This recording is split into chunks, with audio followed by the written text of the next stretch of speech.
Hey everyone, I hope you all are doing great. So welcome to Vet It's You YouTube channel.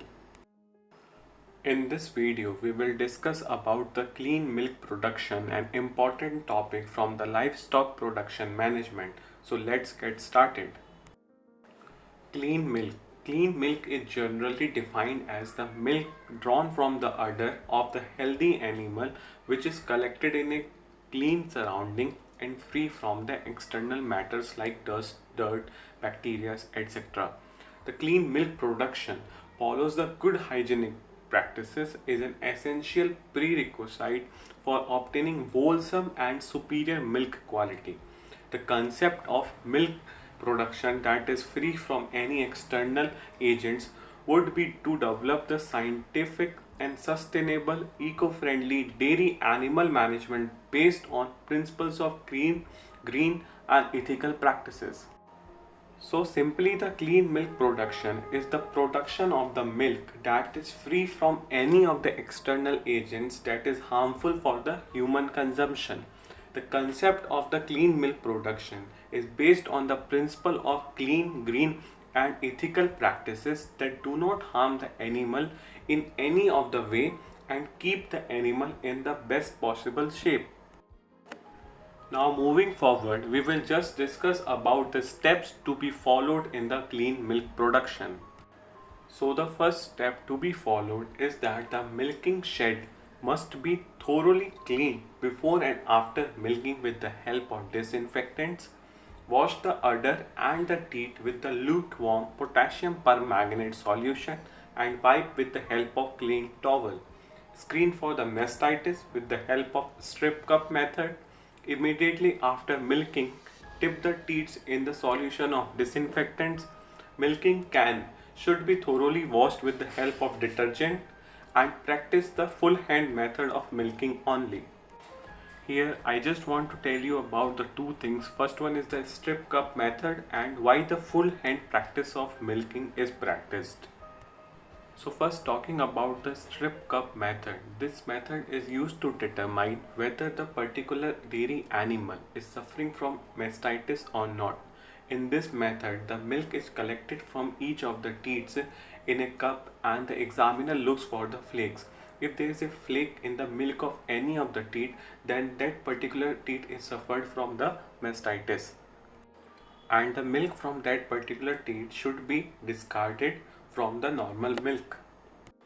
Now talking about the reason behind the practicing of full hand of milking is that if the milker bends his or her thumb, it might hurt the teat and cause the many bacterial infection, and to prevent the teat from that particular infection, the full hand method is practiced.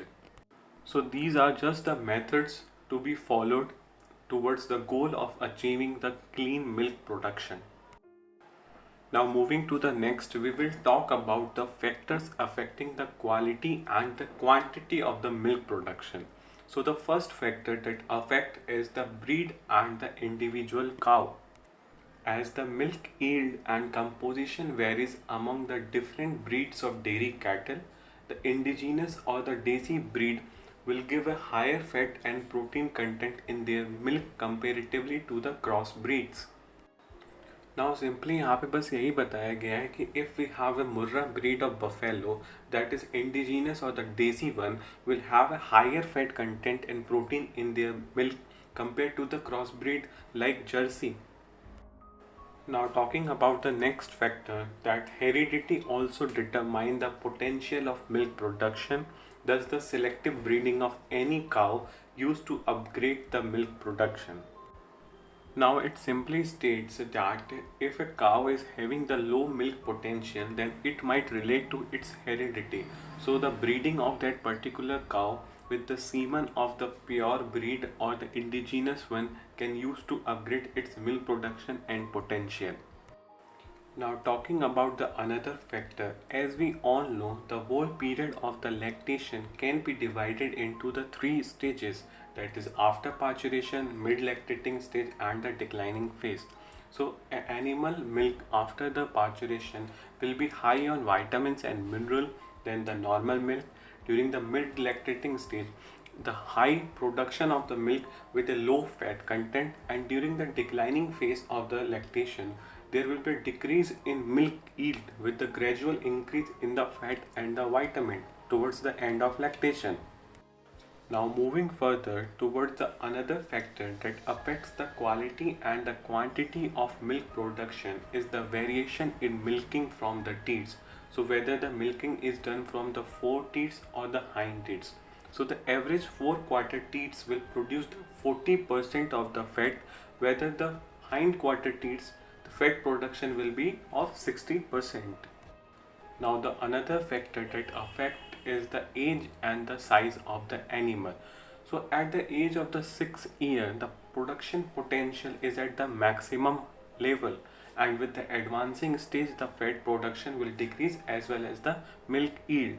The size of the animal directly affects the milk yield, as the animal will possesses more secretory tissue in the udder if the size is large, and the production will also be high.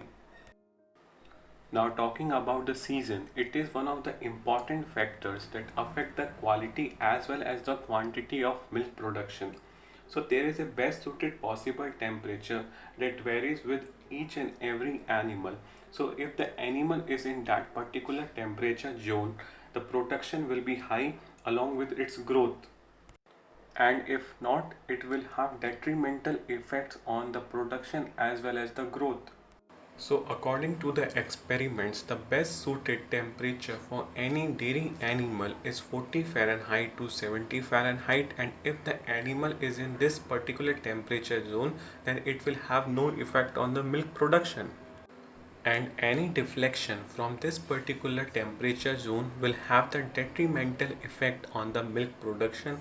So if the temperature is above the 70 Fahrenheit, it will also decrease the milk production, and below the 40 Fahrenheit, it will also affect the overall production rate. Now the another factor that affects the quality and the quantity of the milk production is the interval between milking. So as the fat content of milk varies considerably between the morning and the evening, as there is usually short time gap between the morning and evening than the evening and morning milking hours. So for the better understanding, let's take an example. So if you are milking a cow at 5 a.m. in the morning and the evening milking time is at 3 p.m. So there is just 10-hour gap between the both milking, and if that particular cow is milked again in the next morning, so the total time period or the gap is of 14 hours. And this 2-hour time period gap between the two milking will have the adverse effect on the fat content of the milk. So these are some factors that affect the quality and the quantity of the milk production, and if somehow we are able to eliminate all the disfavoring factors, we can achieve the better quality as well as the quantity of the milk.